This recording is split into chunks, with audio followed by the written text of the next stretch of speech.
559e jour de guerre en Israël. Il y a toujours 59 otages à Gaza. Malheureusement, pour revenir sur cette situation, les derniers développements sécuritaires, nous sommes avec Emmanuel Navon, politologue, professeur de relations internationales à l'Université de Tel Aviv et chercheur à l'Institut stratégique et de sécurité de Jérusalem. Bonjour. Bonjour. Merci beaucoup d'être avec nous, Emmanuel, ce matin sur Radio J. On va peut-être commencer par ce qui se passe dans la bande de Gaza. Les opérations de Tsahal qui se poursuivent. Hier, Tsahal qui a fait le bilan.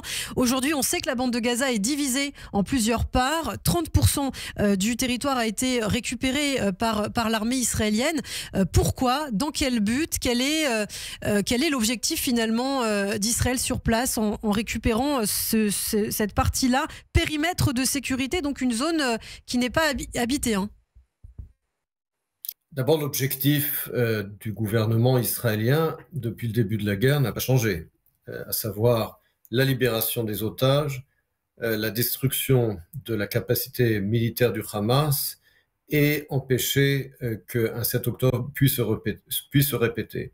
Dans le cadre de ces buts de guerre qui n'ont jamais changé, il a été décidé récemment effectivement d'élargir, d'agrandir le périmètre de sécurité au sein même de la bande de Gaza, une zone tampon, je dirais, justement pour éloigner toute présence du Hamas ou autre de la frontière avec Israël.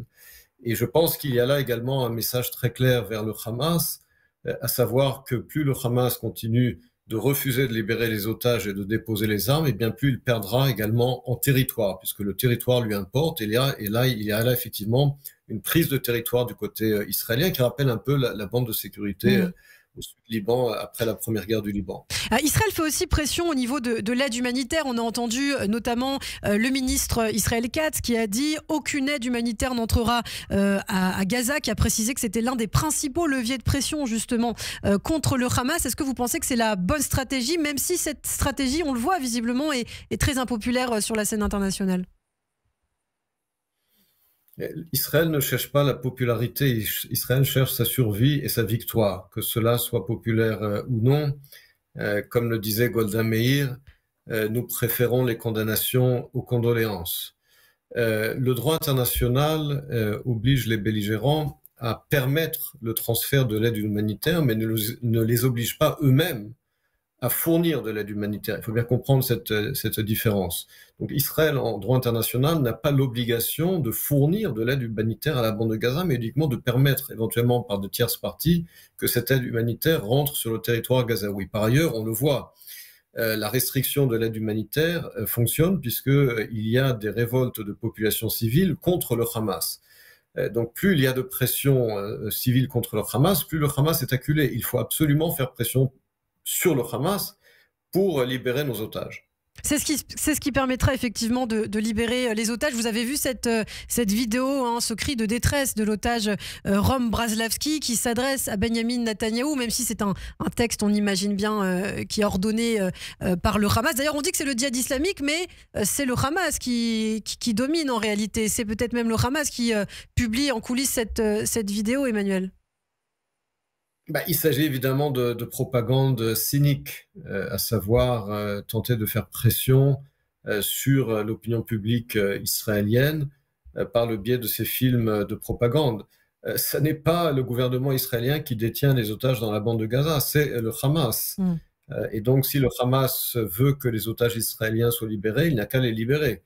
Donc il y a là une inversion totale de la logique, c'est-à-dire que en regardant ces films de propagande, on a l'impression que c'est Israël et non le Hamas qui détient les otages israéliens.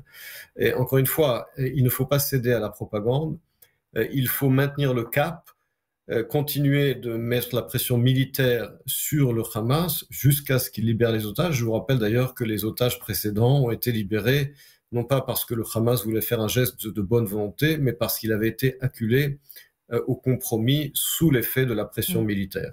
On en parlait par ailleurs avec Meir Masri, docteur en géopolitique, de cette colère des Israéliens, une certaine lassitude des Israéliens depuis le début de la guerre. C'est vrai, 559e jour de guerre désormais. Est-ce que vous comprenez cette colère? On parle de pétition d'ailleurs. Alors on ne sait pas si ce sont des anciens réservistes ou pas. Meir Masri disait apparemment que c'était des personnes qui n'avaient pas forcément fait des périodes de réserve. Qu'est-ce que vous en pensez, vous? Quel regard vous portez là-dessus, Emmanuel?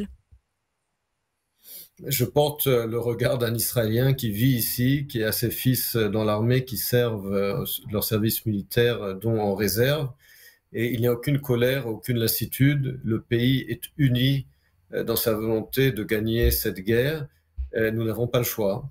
Et tout le monde comprend qu'il y a un prix à payer pour la guerre, mais il y a surtout un prix beaucoup plus élevé à payer si nous ne gagnons pas cette guerre. Il s'agit d'une nécessité vitale, gagner cette guerre. Cela exige beaucoup, évidemment, de courage, beaucoup de volonté. Mais mon impression, et je vis ici en Israël, comme je l'ai dit, j'ai mes propres fils à l'armée, ma propre impression est qu'au contraire, la société israélienne dans son ensemble reste déterminée à gagner cette guerre. Alors on parle également, Emmanuel, de ce qui se passe avec l'Iran. Effectivement, on l'a vu, Benjamin Netanyahu a rencontré Donald Trump à Washington, une rencontre au cours de laquelle le président américain a affirmé à Benjamin Netanyahu qu'il avait des discussions directes avec l'Iran. On sait que des discussions auront lieu justement ce week-end à Rome, en Italie. Donald Trump qui semble vouloir privilégier la voie de la diplomatie à celle de la guerre. D'ailleurs, selon le New York Times, un récent rapport dit que le président Trump a mis de côté un plan d'attaque d'Israël contre l'Iran. Vous comprenez cette position du président américain ? D'abord, il n'y a pas de différence de position entre les États-Unis et Israël sur le fait qu'il n'est pas acceptable que l'Iran ait une arme nucléaire. Là-dessus, il n'y a pas de désaccord. Je pense que Donald Trump veut donner une dernière chance aux négociations. Et je pense que la possibilité d'arriver à un accord entre l'Iran et les États-Unis sur le dossier nucléaire sont quasiment nulles. Je ne vois pas comment à ce stade, en 2025, alors même que l'Iran est déjà au seuil de l'arme nucléaire, comment est-ce que la nation pourrait bloquer le programme nucléaire iranien. Je n'y crois pas du tout. En revanche, je pense que le président Trump veut donner une dernière chance à l'option diplomatique avant d'approuver l'option militaire. Je pense que c'est tout simplement reculer pour mieux sauter. Je pense que l'opération militaire contre les infrastructures militaires iraniennes, nucléaires iraniennes est inévitable et qu'elle a tout simplement été repoussée.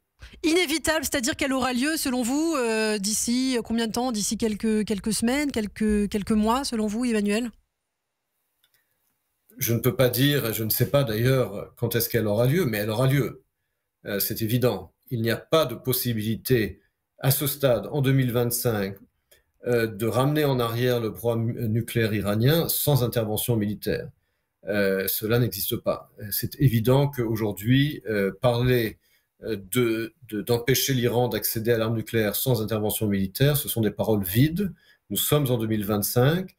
Une telle opération est possible, elle est nécessaire, elle aura lieu.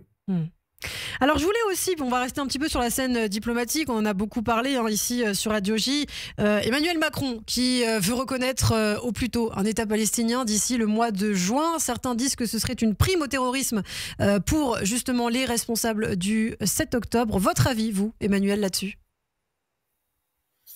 Je pense que Emmanuel Macron mène un gouvernement minoritaire en France et comme la plupart des présidents de la Ve République, il essaie de se refaire une santé sur la scène internationale, mais il commet une erreur d'analyse.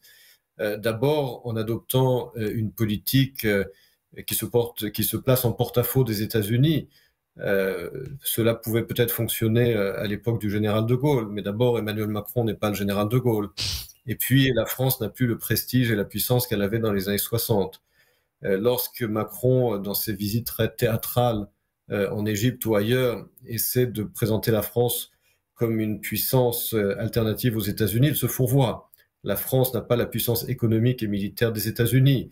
Il parle d'un sommet avec l'Arabie saoudite au mois de juin à New York, mais seuls les États-Unis sont capables de fournir aux Saoudiens les garanties sécuritaires dont ils ont besoin et qu'ils exigent pour normaliser leurs relations avec Israël. Donc Emmanuel Macron se fourvoie, et puis cette reconnaissance dont il parle, ce ne sera pas seulement évidemment une victoire pour le Hamas et le terrorisme, mais surtout, en fait, il essaie d'enfreindre la capacité d'Israël et des États-Unis à gagner cette guerre. Il faut bien comprendre que lorsqu'Emmanuel Macron finalement dit que la source de la violence du Hamas est une frustration dont l'origine est l'absence d'un État palestinien, c'est pas seulement qu'il se trompe, c'est qu'il reprend finalement la propagande soviétique des années 60 qui avait inventé ce soi-disant peuple palestinien et qui avait inversé les causes et les effets en faisant croire que c'était le fait qu'Israël ait pris le contrôle de certains territoires en 67 qui était la cause du conflit, alors que c'était la conséquence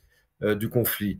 La cause du conflit profond, c'est l'idéologie islamique radicale, c'est les frères musulmans soutenus par l'Iran, et il faut, avant toute solution politique, neutraliser les capacités militaires de la République islamique iranienne et des frères musulmans, et ensuite parler d'une solution politique. Macron est en train d'essayer de faire l'inverse, c'est-à-dire de donner un avantage tactique aux frères musulmans et à la République islamique d'Iran avant la victoire d'Israël. C'est une grave erreur, et s'il la commet, le seul pays qui en paiera les conséquences, ce sera la France, puisque la France perdra encore plus du peu d'influence et de crédibilité qu'elle a au Proche-Orient. Eh bien, merci beaucoup. Emmanuel Navon, politologue, professeur de relations internationales à l'Université de Tel Aviv, chercheur à l'Institut stratégique et de sécurité de Jérusalem. Merci infiniment. Je vous dis à très bientôt sur Radio J. Vous restez avec nous.